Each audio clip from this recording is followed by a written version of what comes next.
હું સ્વાગત કરું છું। આજની આવી રહેલી બોર્ડની પરીક્ષા ધોરણ 10 અને 12ના સર્વ વિદ્યાર્થીઓએ હું શુભેચ્છા પાઠવું છું। કદર અસ્થિર હોય તેને કદી રસ્તો નથી જડતો, કદર અસ્થિર હોય તેને કદી રસ્તો નથી જડતો, અણમનના મુસાફરને હિમાલય પણ નથી નડતો। હું આપ સર્વને શુભેચ્છા સાથે આત્મવિશ્વાસ પણ કેળવવાનું કહું છું।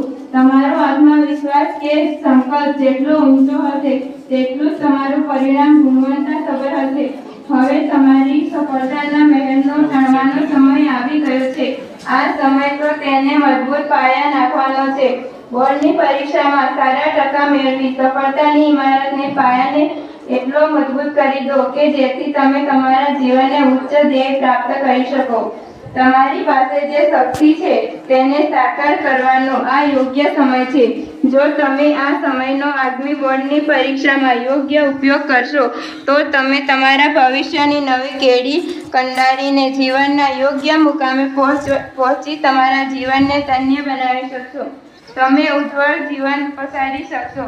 આપ સર્વ તંદુરસ્ત અને નિરોગી રહો તથા મનની પરીક્ષાનો ભય નીકાળી પરીક્ષામાં સફળતા મેળવી તેવી ઘણી બધી શુભેચ્છા સૌને। આપણે જાણીએ છીએ આજે આપણી શાળાનો છેલ્લો દિવસ છે અને હું બધાને વિદાય કહું છું। આજનો દિવસ ખુશી અને દુઃખ બંનેનો દિવસ છે।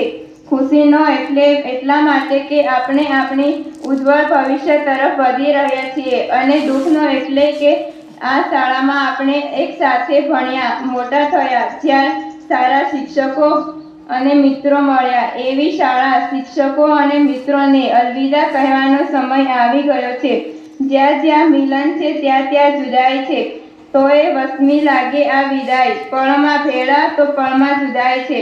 શાળા એક સ્થાન છે જ્યાં આપણે ઘર પછી સૌથી વધુ સમય વ્યતીત કર્યો છે।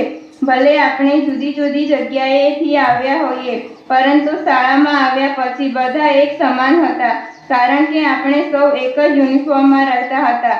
જ્યારે શાળાએ આવ્યા ત્યારે રડતા રડતા આવ્યા હતા અને જ્યારે છોડીને જઈએ છીએ ત્યારે પણ આંખમાં આંસુ છે। હું આચાર્યશ્રીને ધન્યવાદ કહીશ કે જેમણે અમને શાળામાં ઘર જેવું વાતાવરણ આપ્યું, શિક્ષકો જેમણે આપણે અમારું ભવિષ્ય ઉજ્જવળ બનાવવાનો પ્રયત્ન કર્યો અને અમારા સપના પૂર્ણ કરવા યોગ્ય સહયોગ આપ્યો। મારી કોરી પાટી અને કોરા મન પર કક્કા અને બારકડીથી જ્ઞાન પ્રથમ હસ્તાક્ષર કરાવનાર એ હાથ અને શિરને નમન છે। કલમ સાથે મારા અજ્ઞાન અંધકારને મિટાવવા પ્રજ્વલિત જ્યોત અને સ્ત્રોતને નમન છે। અંતમાં એટલું જ કહીશ કે અમારાથી કંઈ ભૂલચૂક થઈ હોય તો માફ કરજો અને યાદ આવે તો યાદ જરા લાવજો। એ હવે આવજો। અહીં હું મારી વાણીને વિરામ આપું છું। અસ્તુ। જય હિન્દ, જય ભારત।